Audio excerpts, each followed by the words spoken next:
A very good evening everyone, स्वागत करते हैं एक बार फिर से हम आपके अपने YouTube चैनल पीजी कॉन्सेप्ट में।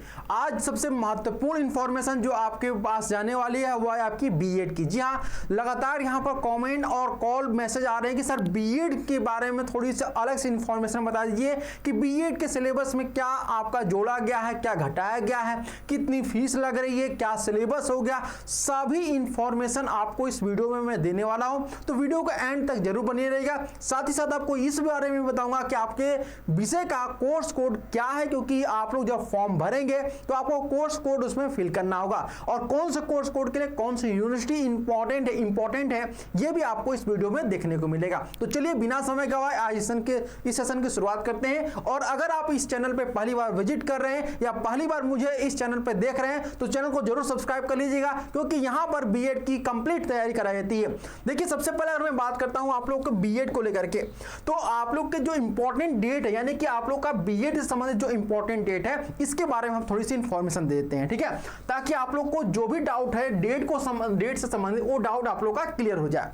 यानी आप लोग बीएड का जो फॉर्म है कैसे भरेंगे, ठीक। पहली बात तो आप लोग को बीएड का जो फॉर्म भरना होगा वो उसके लिए आपको CUET PG 2024 इसका फॉर्म आपको जो है वो भरना होगा। किसका फॉर्म? CUET PG 2024 का फॉर्म भरना होगा।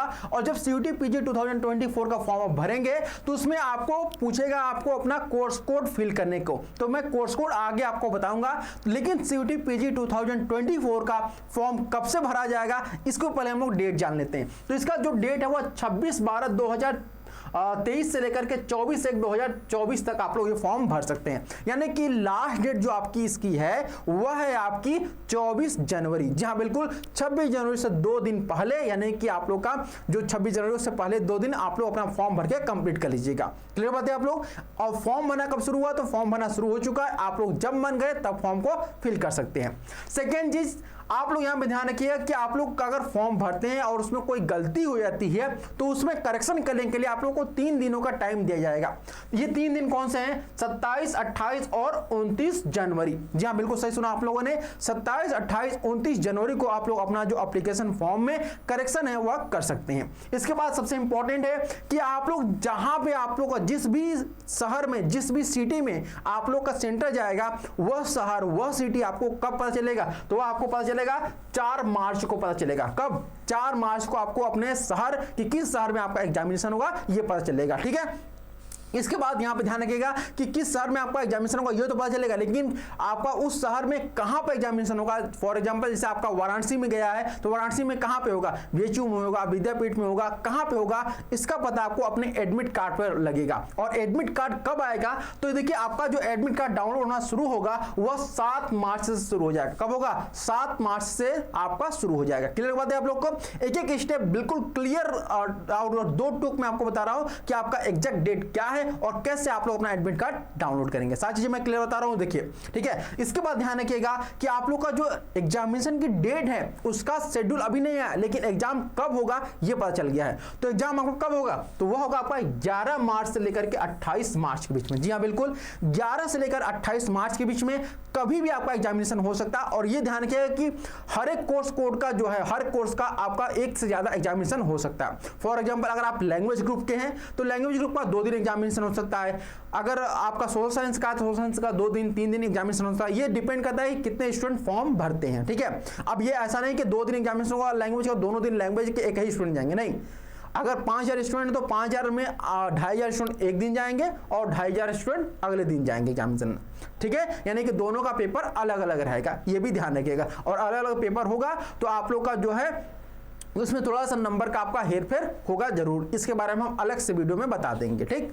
अब आगे देखते हैं हम आप लोग कि जब आप लोग एग्जामिनेशन दे देंगे, यानी 28 तारीख यानी 28 मार्च को आपका आखिरी एग्जामिनेशन होगा, उसके बाद ध्यान रखिएगा कि आप लोग का जो है आंसर की जारी किया जाएगा। आंसर की के बाद आप लोग का रिजल्ट है वह जारी करते हैं, ठीक है। तो आंसर की जो आप लोग का जारी किया जाएगा वह 4 अप्रैल को जारी किया जाएगा। कब? आपका 4 अप्रैल को जारी किया जाएगा। और रिजल्ट की जो टेंटेटिव डेट बताई गई है वह बताई गई है 20 से लेकर 25 अप्रैल के बीच में आप लोग का जो रिजल्ट है वह जारी कर दिया जाएगा। यानी आपका अप्रैल में सारे चीजें जो है वह एनटीए अपना खत्म कर देगा और वहां पर मई से आप लोग का जो है वह एडमिशन जो है सभी यूनिवर्सिटी में अपना शुरू हो जाएगा। ठीक है, अब हम आगे बताते हैं डेट के बाद आपकी जो इंफॉर्मेशन उसके बारे में। ठीक है, देखिए यहां पर जो मैंने आप लोग को बताया हुआ इंपॉर्टेंट डेट को लेकर था। अब यहां पर देखिए फीस स्ट्रक्चर के बारे में अगर हम बात करते हैं कि आप लोग की फीस कितनी लगेगी जब आप लोग फॉर्म भरेंगे, तो यहां पर कैटेगरी वाइज आप लोग की जो फी है वह आपकी अलग अलग रखी गई है। जैसे अगर मैं बात करता हूं आप लोगों को, मान लेते हैं आप बिलोंग करते हैं जनरल कैटेगरी से, किसे, जनरल कैटेगरी से, तो आपकी जो फीस लगेगी वो कितनी लगेगी, 1200 रुपए लगेगी। कितनी, 1200।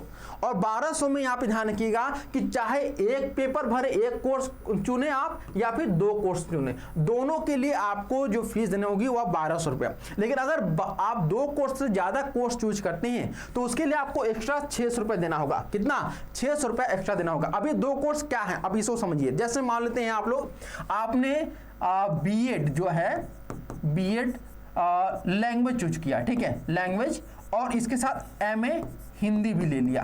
ठीक है, एमए हिंदी, तो आपकी जो फीस लगेगी जनरल कैटेगरी के लिए वो 1200 रुपए ही लगेगी। लेकिन अगर आप चाहते हैं कि बीएड लैंग्वेज भी भर दिए, एमए हिंदी भी भर दिए और एमए आप यहां पर इंग्लिश भी भरना चाहते हैं, क्या इंग्लिश भी, तब वहां पर आपको 600 रुपए एक्स्ट्रा पे करना होगा। समझ रहे बातें आप लोग ना। यानी कि अगर 2 कोर्स फिल करते हैं तो आपको केवल 1200 रुपए, या फिर अगर एक ही कोर्स फिल करते हैं, मान लीजिए आपका मन केवल बीएड लैंग्वेज करने का ही है, तो आप बीएड लैंग्वेज के लिए भी आपको 1200 रुपए ही पे करने होंगे। समझ रहे बातें आप लोग ना, क्लियर बातें आप लोग को। उसी प्रकार से अगर आप ओबीसी से हैं, ओबीसी या फिर आप ईडब्ल्यूएस से बिलोंग करते हैं, तो आपकी जो फीस लगेगी वो आपकी 1000 रुपए लगेगी। कितनी लगेगी, 1000 रुपए आपकी फीस लगेगी। ठीक है, इसके बाद अगर आप एससी, एसटी या फिर आप थर्ड जेंडर हैं, क्या है आपकी थर्ड जेंडर या एससी एसटी है, तो आपकी जो फीस लगेगी वह लगेगी आपकी 900 रुपए लगेगी। वहीं अगर आप पीडब्ल्यूडी से बिलोंग करते हैं तो आपकी फीस 800 रुपए लगेगी। और सारे जो रूल्स रेगुलेशन है जैसा मैंने ऊपर बताया है वैसे ही सभी में लागू होगा, ओबीसी में भी, एससी में भी, एसटी में भी और आपका पीडब्ल्यूडी में भी लागू होगा। समझ गए फी के बारे में। उम्मीद करते हैं अब आप लोगों को फी को लेकर कोई भी कंफ्यूजन नहीं रहा होगा।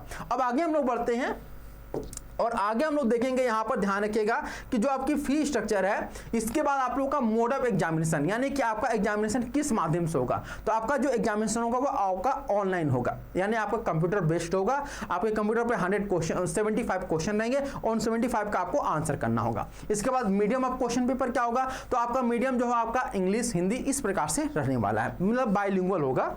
अब आगे हम बढ़ते हैं, स्ट्रक्चर ऑफ क्वेश्चन पेपर, ये बहुत इंपॉर्टेंट है, इसे ध्यानपूर्वक समझिएगा और पढ़िएगा भी। ठीक है, एक एक पॉइंट मैं आप लोगों को क्लियर भी करते चलूंगा। यहां पर देखिए, यहां पे क्या है, कह रहा है कि there would be no general test, no general test, यानी अब आप लोग का जो पार्ट ए है उसे हटा दिया गया है।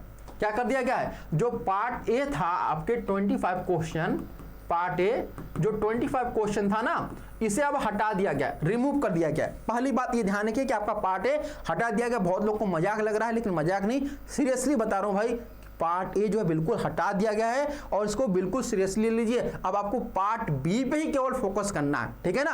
अब बात यहां पे देखिए कि the question paper will have 75 question, यानी पार्ट बी जब, यानी पार्ट ए हटा दिया गया तो आपको फोकस किस पर करना है, पार्ट बी पे। और पार्ट बी में कितने क्वेश्चन आते हैं आपके, 75 क्वेश्चन। ठीक है, कितने क्वेश्चन पार्ट बी में आपके 75, यानी अब कोई भी पार्ट ए और पार्ट बी नहीं रह गया है।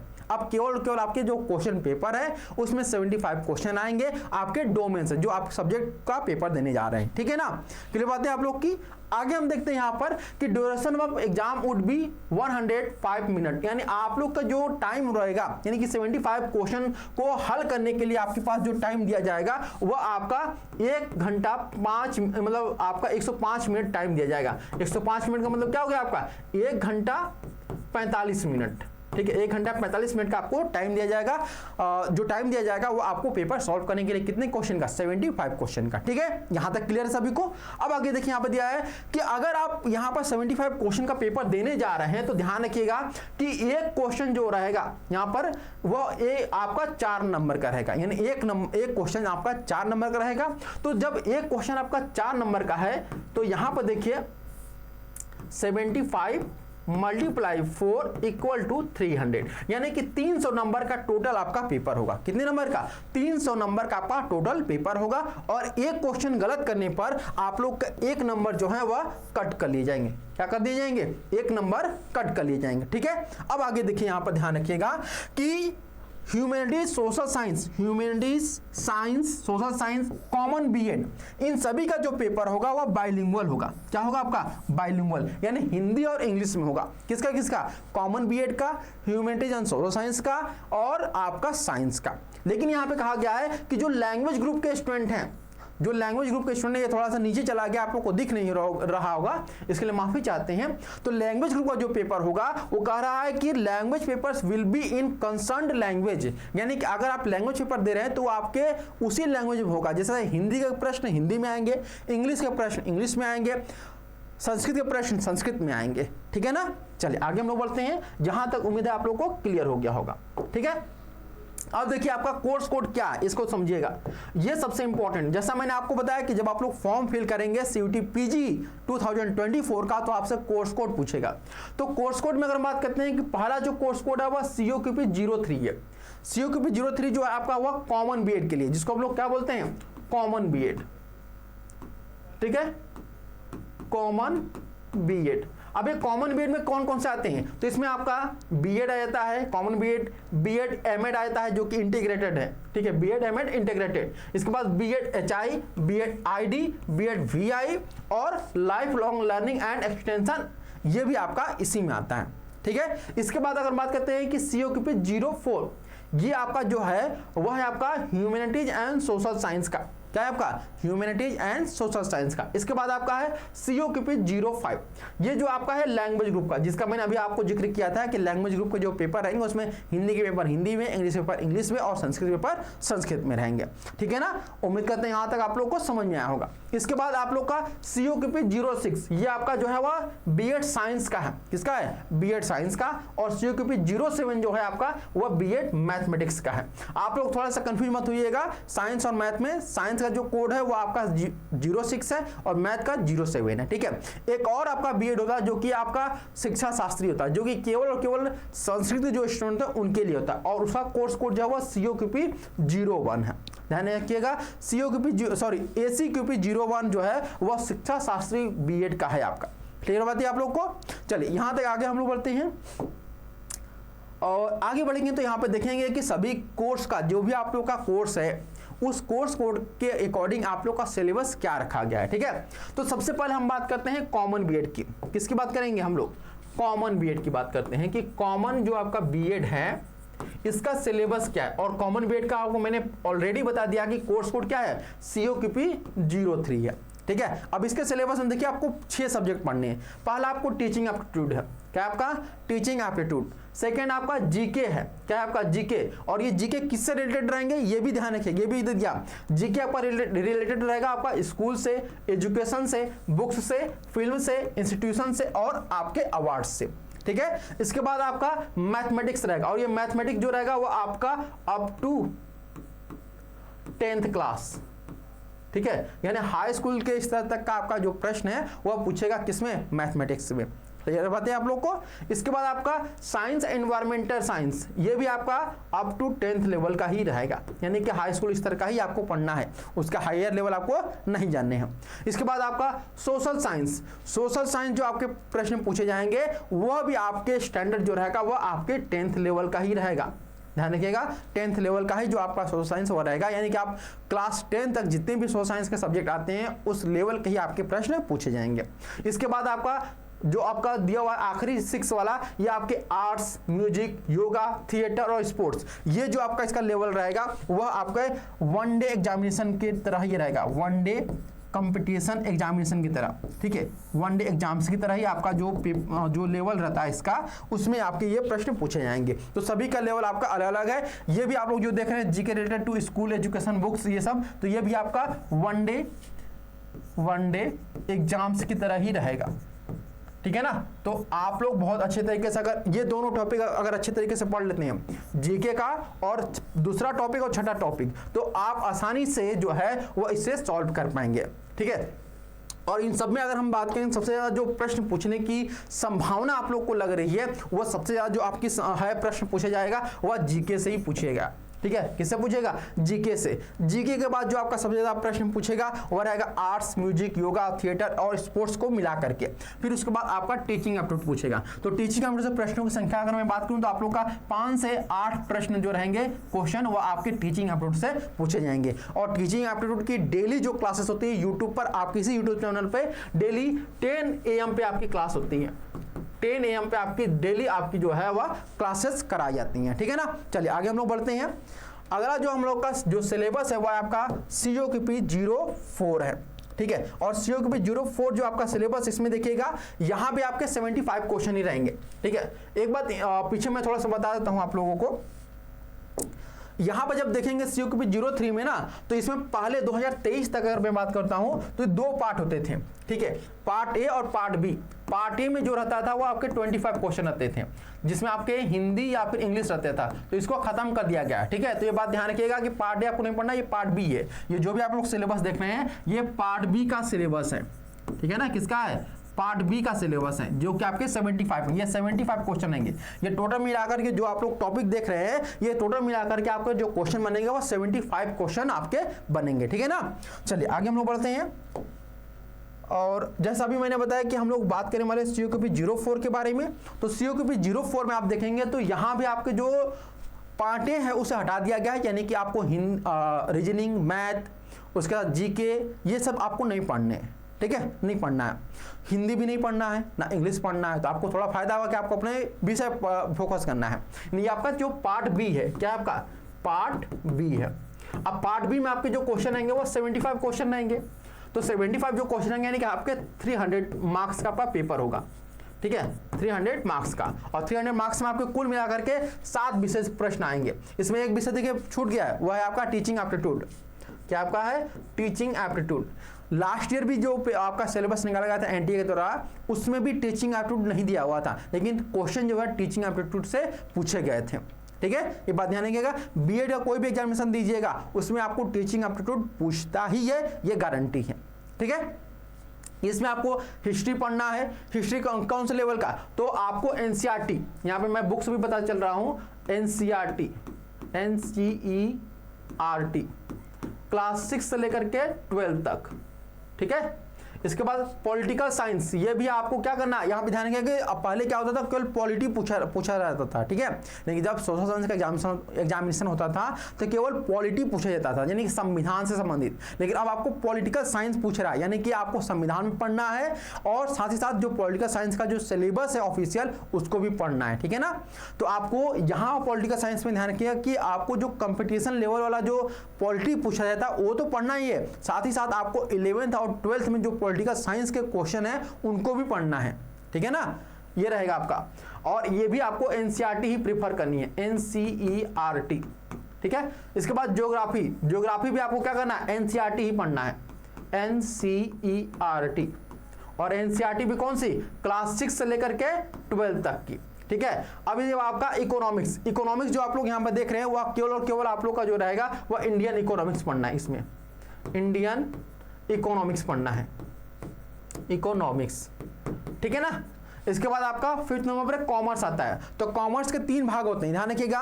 कॉमर्स के 3 भाग होते हैं। पहला जो आपका कॉमर्स का भाग है यहाँ पर देख रहे हैं वह है आपका BST का मतलब होता है यहाँ पर जो मतलब बैचलर क्या कहते हैं उसको, मैं भूल गया उसका फुल फॉर्म है, लेकिन BST आपका रहता है। ठीक है ना, इसके अलावा आपका सेकंड जो रहता है वह अकाउंट्स होता है।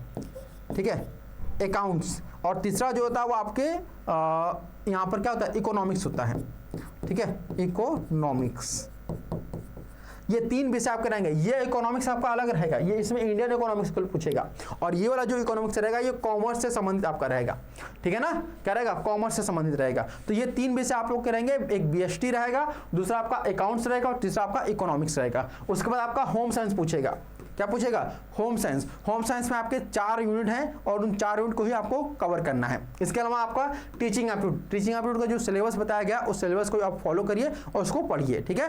तो ये आपका जो COQP 04 का जो सिलेबस है वो मैंने आपको बता दिया है, 300 नंबर का होगा। 300 नंबर में अगर मैं आपको बात करूं तो लगभग अगर आप यहाँ पे बात करते हैं 160 प्लस आप मार्क्स गेन कर लेते हैं तो आप लोग अपना सेफ जोन में है। 160 का कम से कम आप टारगेट लेकर चलिए, ठीक है ना। चलिए आगे देखते हैं यहाँ पर। इसके बाद है COQP 05 है, ठीक है। COQP 05 में अगर मैं बात करूं इसका सिलेबस है तो ये आपका लैंग्वेज ग्रुप का है, ठीक है। क्या है आपका लैंग्वेज। एक बात यहाँ पर बता दें आप लोगों को, यहाँ पर एक प्रश्न आता है कि जैसे बहुत सारे स्टूडेंट जो रहते हैं वो अपने जब ग्रेजुएशन करते हैं यानी कि BA करते हैं, ठीक है, तो BA करते हैं तो वो क्या पढ़े रहते हैं, आप मान लेते हैं आपने 3 साल तक 2 विषय पढ़ा हुआ है, हिस्ट्री पढ़ा हुआ है, ठीक है, और आपने क्या पढ़ा हुआ है, ज्योग्राफी पढ़ा हुआ है। तो फिर आप बहुत सारे स्टूडेंट ये पूछते हैं कि सर मैंने हिस्ट्री और ज्योग्राफी पढ़ा हुआ है तो क्या मुझे होम साइंस भी पढ़ना होगा, कॉमर्स भी पढ़ना होगा, इकोनॉमिक्स भी पढ़ना होगा? तो भाई सबको पढ़ना होगा। अगर आपने कॉमर्स पढ़ा हुआ है तो भी आपको हिस्ट्री, ज्योग्राफी, पॉलिटिकल, इकोनॉमिक्स पढ़ना होगा। अगर आपने होम साइंस पढ़ा हुआ है तो भी आपको हिस्ट्री, ज्योग्राफी, पॉलिटिकल, इकोनॉमिक्स पढ़ना होगा। यानी कि पूरा जो सिलेबस आपका COQP 04 में है वो सब पढ़ना होगा, ठीक है ना। भले आपने अपने BA में हिस्ट्री और ज्योग्राफी केवल पढ़ा हो, उससे कोई मतलब नहीं है, आपको ये सब चीज़ पढ़नी होगी, ठीक है ना। अब आगे हम लोग बात करते हैं लैंग्वेज के बारे में, ठीक है ना। देखिए लैंग्वेज में क्या है कि ये आपका जो लैंग्वेज ग्रुप है, ये जो लैंग्वेज आप लोग ग्रुप देख रहे हैं, यहाँ भी आपके 75 क्वेश्चन ही रहेंगे। और ये जो 75 क्वेश्चन रहेंगे इसमें 4 सब्जेक्ट आते हैं, जैसा कि इसमें एक सब्जेक्ट नहीं लिखा हुआ है और वह है आपका टीचिंग एप्टीट्यूड है, ठीक है, आपका टीचिंग एप्टीट्यूड। इसमें जो टीचिंग एप्टीट्यूड क्वेश्चन रहेंगे वो आपके 4 से 5 क्वेश्चन रहेंगे, 4 से 5 क्वेश्चन रहते हैं, ठीक है। और टीचिंग एप्टीट्यूड जो क्लासेस होती हैं डेली हमारी कब चलती है, 10 AM पे चलती है।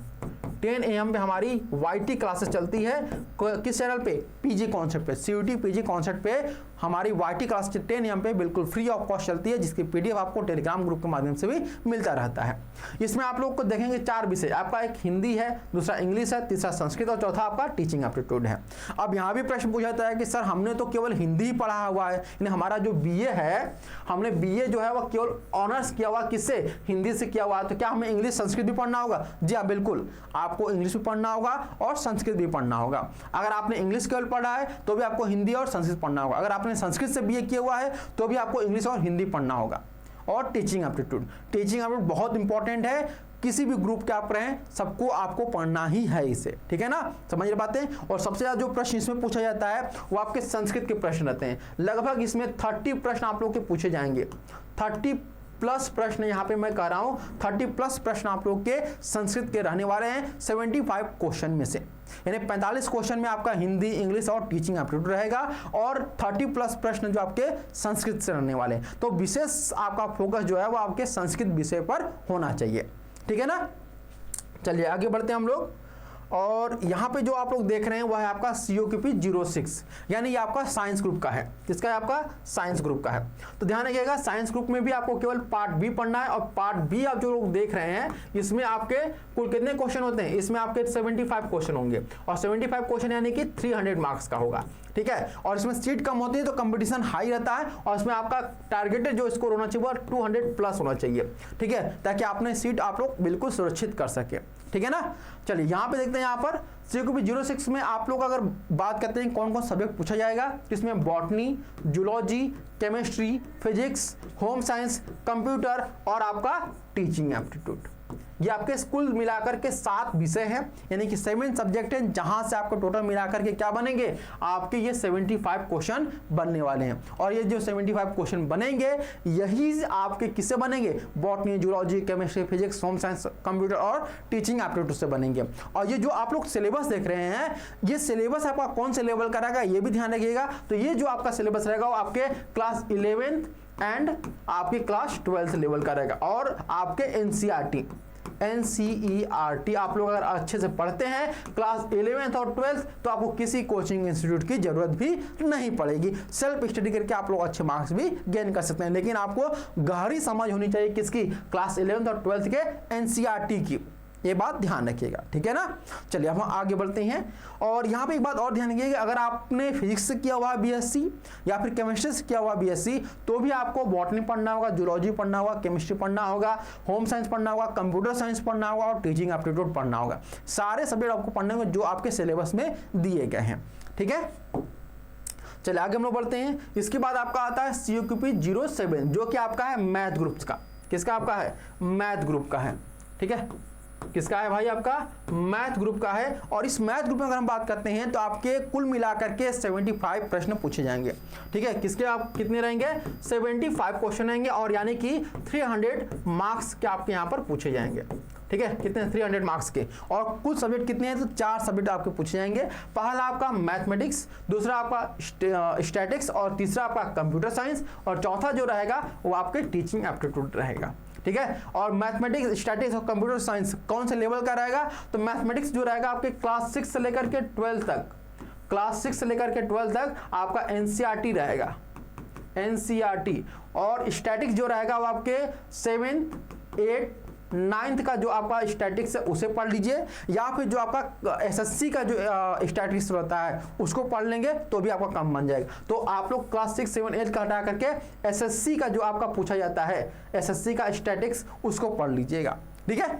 इसके अलावा अगर हम बात करते हैं कंप्यूटर साइंस का, तो कंप्यूटर साइंस नॉर्मली जो बेसिक जानकारी होती है कंप्यूटर साइंस की, वो आपके पास होनी चाहिए। अगर आपने DCA वगैरह कोर्स किया हुआ है, CCC किया हुआ है, तो आप आसानी से इन प्रश्नों को हल कर पाएंगे। और टीचिंग एप्टीट्यूड आपका रहेगा ही, ठीक है।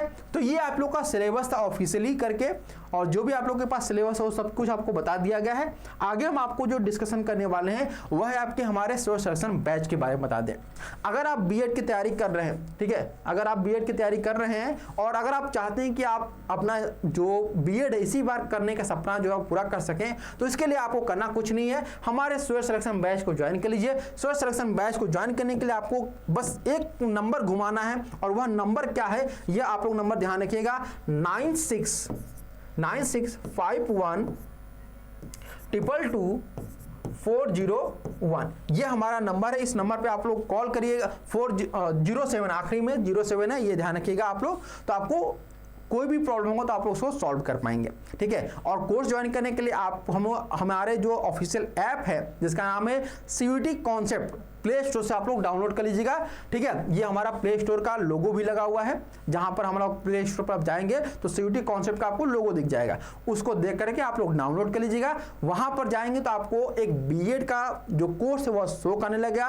कोर्स पर क्लिक करके आप लोग जो भी कोर्स से संबंधित हो, चाहे आप लैंग्वेज के हो, सोशल के हो, साइंस के हो, मैथ के हो, कॉमन के हो, उस पर क्लिक करके अपने कोर्स को परचेज करके अपनी तैयारी आप लोग आगे कर सकते हैं। तो आज के लिए इतना ही, या फिर आप लोग नीचे दिए गए नंबर पे भी कॉल करेंगे तो अभी आपको जानकारी पूरी दे दी जाएगी, ठीक है। तो उम्मीद करते हैं आज के सेशन से आप लोग को बीएड के बारे में जो भी कंफ्यूजन था, जो डाउट था, वो आपका दूर हो चुका होगा। और हम लोग इसी प्रकार के वीडियो के लिए, इसी प्रकार वीडियो आप लोग अगर चाहते हैं कि इंफॉर्मेटिव वीडियो आपको मिले तो चैनल को जरूर सब्सक्राइब कर लीजिएगा, लाइक करना मत भूलिएगा, और शेयर करना तो एकदम ही मत भूलिएगा। तो आज के लिए इतना ही, फिर मिलते हैं नेक्स्ट वीडियो में, तब तक के लिए धन्यवाद। Thank you so much for watching this video.